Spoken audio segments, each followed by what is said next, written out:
But first, here at 5, folks, take a look. We are kicking off 2025 with a winter storm watch. That's for Metro Louisville. Could actually turn into a combination of freezing rain, ice, and snow. This Sunday storm system is what we are tracking for you here on this Thursday evening. Right, it's mild right now, of course, but in a few days, Kentuckiana could be covered in snow and ice. It is our top story right here at 5. Thanks for joining us. I'm Connie Leonard.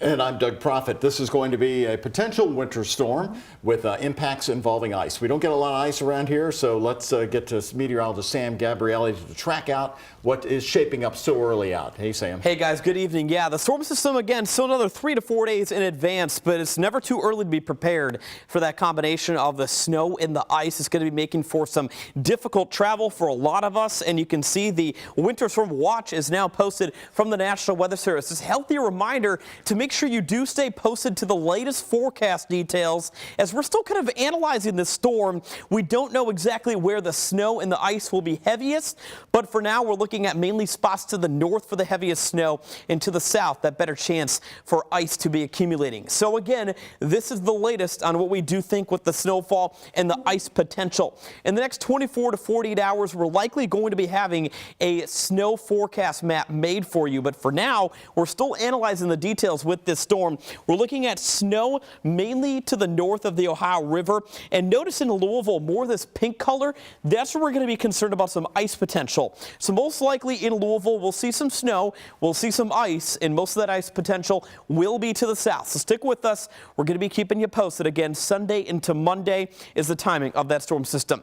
For now, though, temperatures in the 40s and upper 30s. It's going to be a relatively quiet stretch into this evening, and we are going to be giving way to a chance for some light snow flurries overnight tonight.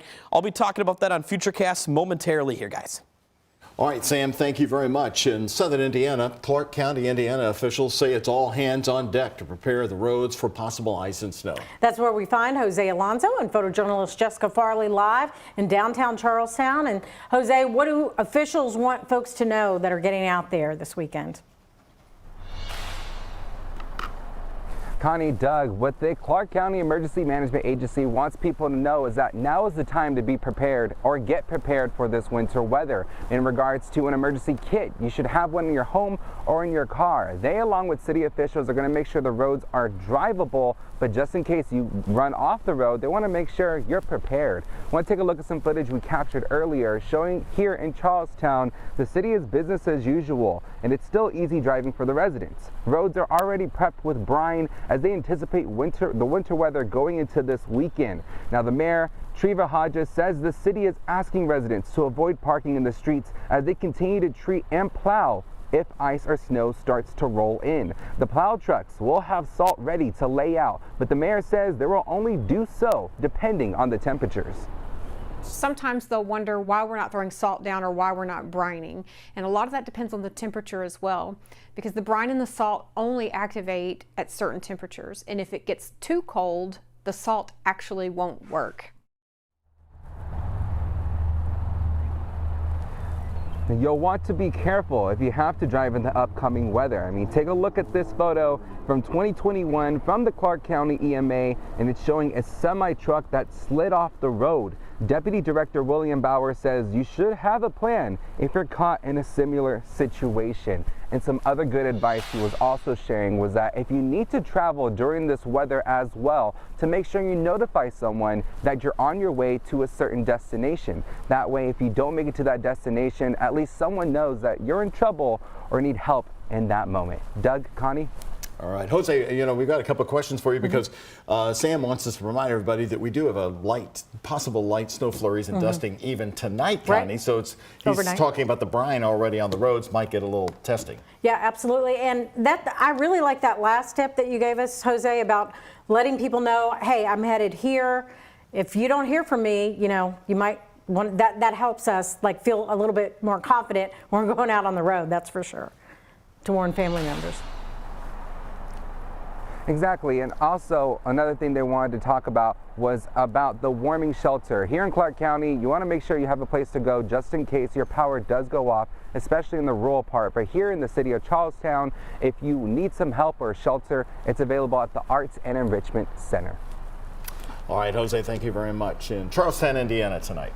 Thanks, Jose. Well, members of Louisville's snow team have already been preparing for this weekend since New Year's Eve. According to the Department of Public Works, the team will work around the clock to make sure all the Metro's 110 snow routes are safe and drivable for cars. Ahead of this weekend, city officials are urging drivers to go slow on the roads and plan ahead. Snow and possible ice could hinder your travel, so expect any commute to take twice as long as they typically do during normal weather. Our team, of course, will be working to track this storm and give you the latest information to keep you safe once it does reach Kentuckiana. To get every update from us sent straight to your phone, just download our WHS11 News app. We do not assess at this point that anyone else involved in this attack is involved in this attack except for Shamsa Din Jabbar, the subject you've already been briefed on. FBI agent Christopher Rea this afternoon officially stating the suspect behind the New Orleans terrorist attack acted alone. The Bureau reversed its opinion on the attack after saying it combed through hours of surveillance video of the incident. That attack, of course, right down jam-packed Bourbon Street at 3:15 in the morning on the new year led to the deaths of 14 people and more than 30 other people. The FBI says the 42-year-old Army veteran drove from Houston, Texas to New Orleans New Year's Eve and posted several videos online proclaiming his support for ISIS, the terrorist group. An ISIS flag was recovered from the back of his truck. Jabbar explains he originally planned to harm his family and friends, but was concerned the news headlines would not focus on the, quote, war between the believers and the disbelievers.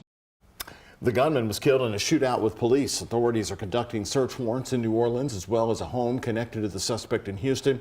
In the meantime, loved ones are sharing memories of the 14 who died, lost their lives on New Year's Day in New Orleans. ABC News has their stories.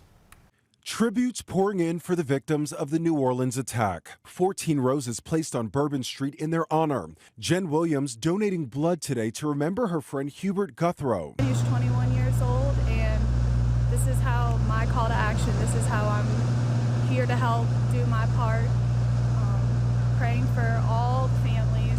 18-year-old Nakara Dito was set to start nursing school.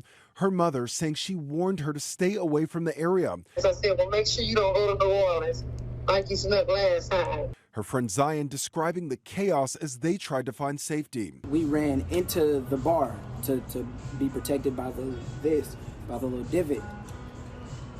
And I'm supposing, I could have sworn she was behind me, but now that I'm doing the math, it's seeming like she ran a different direction. And I turned my head, and it's her in the street. Kathy and Louis Tenedorio were also worried about their 25-year-old son Matthew's plans to go to Bourbon Street. All I could do was just hug him and tell him, I love you, Happy New Year, please text me when you get home. And that text never came. 27-year-old Nicole Perez was also killed, known for her dedication to work and her 4-year-old son. She was being a mother and a father, and she was doing a really good job. Many of those victims in town celebrating the new year or there for the Sugar Bowl, their lives cut short in what's being investigated as an act of terror. Lionel Moyes, ABC News, New York. And in addition to the 14 victims who were killed, there are several others still in the hospital tonight. Those include a University of Georgia student in critical condition and a man who was thrown right out of his wheelchair. And in an update, the FBI says it is saying it does not believe now that the deadly explosion outside the Trump Hotel in Las Vegas is tied to the terror attack in New Orleans on Wednesday. Investigators now identifying a suspect, and while the motive remains unclear, they're treating this as a possible act of terrorism. ABC's Jacqueline Lee has more from Los Angeles. Authorities are now releasing the identity of the suspected driver of the Tesla Cybertruck that exploded into a ball of flames Wednesday outside Trump Tower in Las Vegas. Officials confirming Matthew Allen Livelsberger rented the vehicle through the Turo app and it was driven to Las Vegas. Officials today showing this video of the Cybertruck pulling into the hotel and then leaving before the explosion. This surveillance video part of the investigation showing the moment the Cybertruck returned, exploding within seconds. The driver was killed. 7 others nearby were injured. We also discovered through the coroner's office that the individual had sustained a gunshot wound to the head prior to the detonation of the vehicle. Officials saying they cannot with 100% certainty say the body in the car is Livelsberger since it was burned beyond recognition. Officials say they discovered 2 handguns inside the car and they were lawfully purchased just before Christmas by Livelsberger. There were also gasoline canisters and fireworks. Investigators say Livelsberger rented the truck through the same app used to rent the truck in the New Orleans terror attack. We are following up on all potential leads and not ruling everything out. However, at this point, there is no definitive link between the attack here in New Orleans and the one in Las Vegas. The app Turo saying neither renter had a criminal background identifying any security threats. The U.S. Army confirming Livelsberger served in both the Army and National Guard from January 2006 to 2012 and currently serving in the Army as a special operations soldier since December 2012. Agents searching this home in Colorado Springs trying to figure out a possible motive. Jacqueline Lee, ABC News, Los Angeles. An official briefed on the probe says investigators spoke with Livelsberger's wife in Colorado and said he would not hurt anyone. She also said that he had been out of the house since around Christmas after a dispute over allegations of infidelity.